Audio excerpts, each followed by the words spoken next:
Lebih dari 34.000 tenaga kerja Indonesia di luar negeri akan kembali ke tanah air karena habisnya masa kontrak kerja.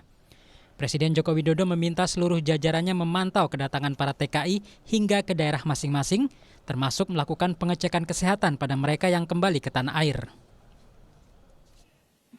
Sekali lagi ingin saya tegaskan agar diberlakukan protokol kesehatan yang ketat dengan memobilisasi sumber daya yang kita miliki. Dan juga dipastikan kesiapan tempat karantina, dipastikan rumah sakit rujukan bagi para pekerja migran kita tersebut.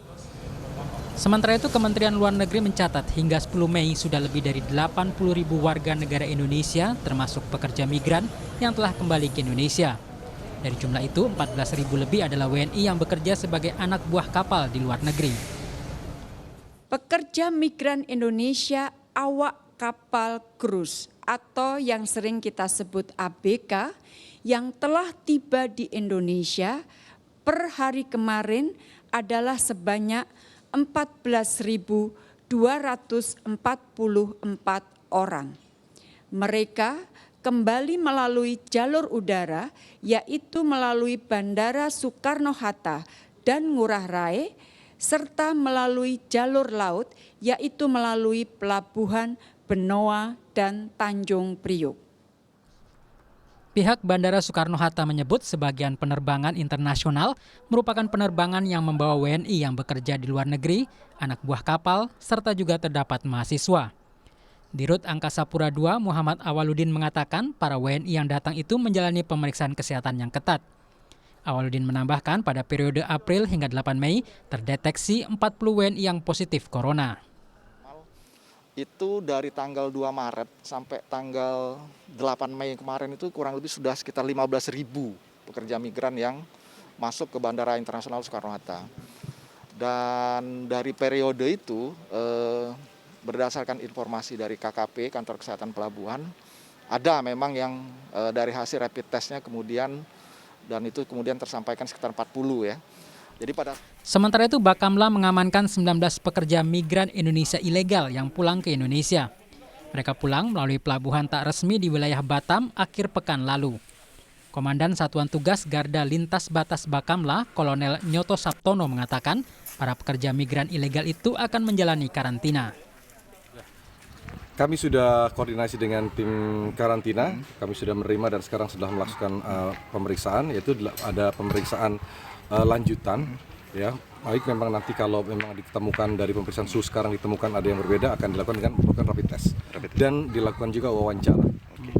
Selama pandemi corona, Badan Perlindungan Pekerja Migran Indonesia BP2MI mencatat sebanyak 121.000 lebih pekerja migran Indonesia yang telah pulang ke tanah air. Mereka pulang dari sejumlah negara seperti Malaysia, Hong Kong, Singapura, dan Taiwan. Tim Liputan Kompas TV.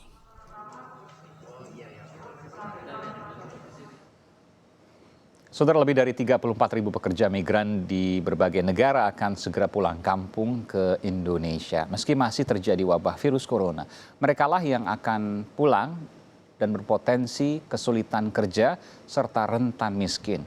Bagaimana pemerintah harus menerapkan protokol kesehatan dan memperhatikan nasib mereka. Untuk membahasnya kita sudah terhubung dengan tenaga ahli utama Kedeputian 3 Kantor Staf Presiden, Fajar Dwi Wisnuwardani, serta Kepala Pusat Studi dan Kajian Migrasi Migrant Care, Anis Hidayah. Selamat malam Bapak dan Ibu. Saya ke Bung Fajar. Bung Fajar, apa yang kemudian menjadi rencana pemerintah terkait dengan kepulangan 34.000, betul ya? Koreksi kalau saya salah, 34.000 pekerja migran Indonesia dari seluruh negara. 34.200 sekitar itu, Mas. Oke.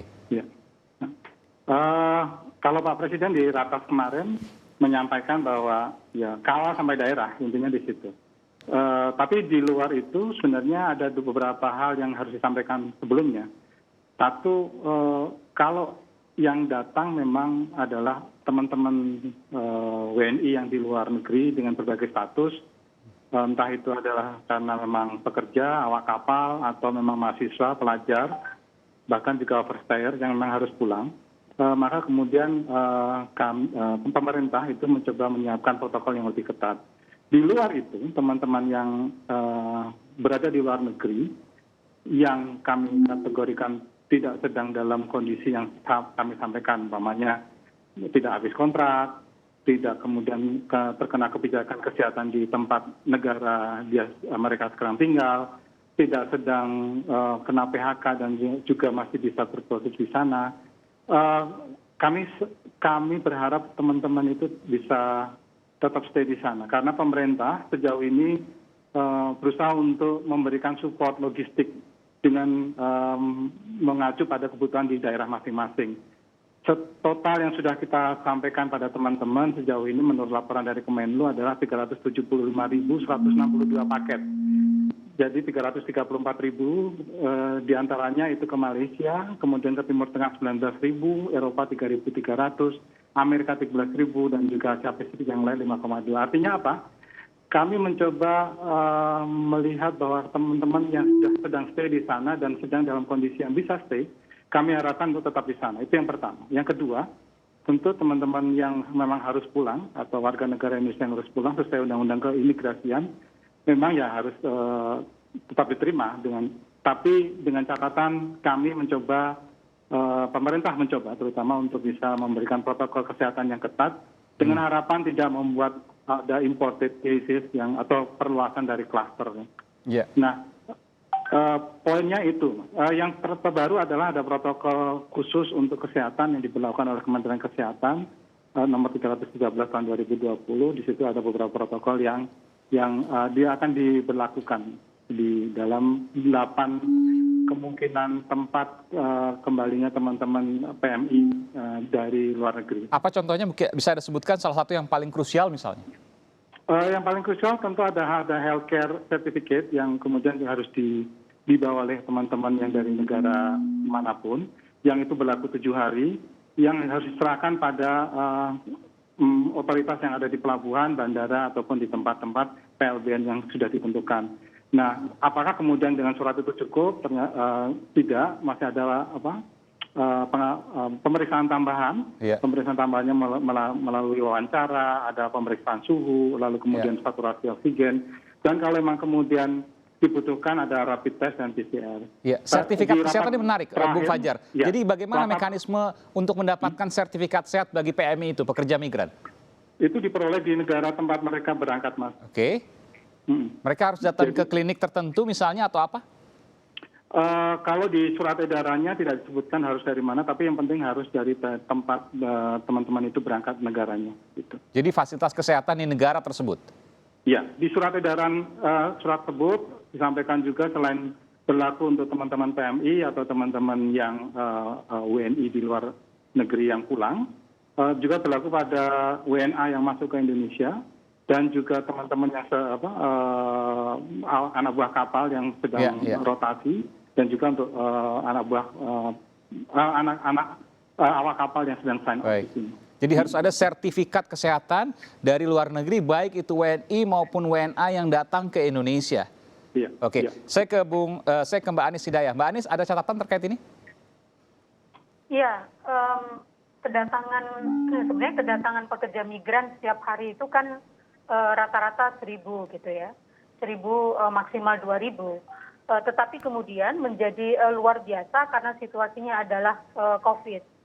Nah, prediksi 34.000 yang dibuat oleh BP2MI, sebenarnya kita sudah bisa lihat dari data tersebut persebaran provinsinya. Setidaknya 7 provinsi yang diidentifikasi oleh BP2MI sebagai daerah asal mereka di mana mereka akan kembali ke tempatnya masing-masing. Termasuk Jatim, kemudian Jateng, Jabar, NTB, Sumut, kemudian Lampung dan Bali. Yeah. Nah, memang tentu yang pertama adalah bagaimana mengkoordinasikan itu. Tetapi tadi Mas Fajar menjelaskan soal protokol kesehatan. Yang perlu diantisipasi adalah bahwa shelter yang disediakan oleh BP2MI, seperti misalnya di Terminal 3 Bandara Soekarno-Hatta, itu kapasitasnya kan hanya 25 orang. Bisa dibayangkan kalau satu hari yang datang itu misalnya 1.000, ini bagaimana kemudian mekanisme mereka akan ditampung sementara? Karena kita juga punya hambatan moda transportasi ke daerah ini kan juga belum normal sepenuhnya. Karena pesawat domestik juga masih banyak yang belum beroperasi, kemudian moda transportasi yang lain, kereta, bis dan lain sebagainya. Ini perlu dipikirkan, meskipun dalam diskusi kemarin dengan Migrant Care, BP2MI menyatakan bahwa dengan kapasitas 25 orang shelter di Bandara Soekarno-Hatta tentu tidak cukup, tetapi katanya sudah dikoordinasikan juga dengan Kemensos yang punya RPTC yang dia tampungnya lebih banyak, tetapi yang nggak sampai ribuan gitu. Jadi perlu diantisipasi satu shelternya, kemudian mekanisme protokol kesehatannya, soal rapid testnya bagaimana, PCR dan lain sebagainya, ini juga perlu difikirkan karena ini jumlahnya kan banyak sekali gitu. Jadi bukan kedatangan ratusan gitu, tapi ribuan setiap hari gitu, sehingga mekanismenya memang harus dibuat secara khusus gitu. Tidakkah kemudian cukup dengan surat keterangan sehat tadi, health certificate dari negara asal yang dibawa ke Indonesia? Ya, tapi kan selama perjalanan kan juga bertemu dengan banyak orang gitu. Jadi Indonesia sendiri kan punya protokol COVID gitu. Orang-orang seluruh warga negara Indonesia maupun warga lain yang masuk Indonesia dari perjalanan luar negeri, maka kemudian diberlakukan protokol tes kesehatan, karantina dan lain sebagainya gitu. Jadi tidak menjamin juga 100%. Apa yang kemudian paling penting, paling krusial, apa yang kemudian menjadi ancaman ataukah ada hal lain? Karena ketika mereka juga bertahan di sana tentu ada kesulitan ekonomi akan mereka hidup di sana. Tapi ketika mereka kembali, lagi-lagi buah si malakama bisa jadi kemudian bisa menularkan 34.000 ini ada sekian persen yang kemudian bisa menularkan corona di Indonesia. Kita akan segera kembali saudara untuk solusi seperti apa sesungguhnya yang terjadi dan bagaimana kemudian jalan keluar yang terbaik saat lagi.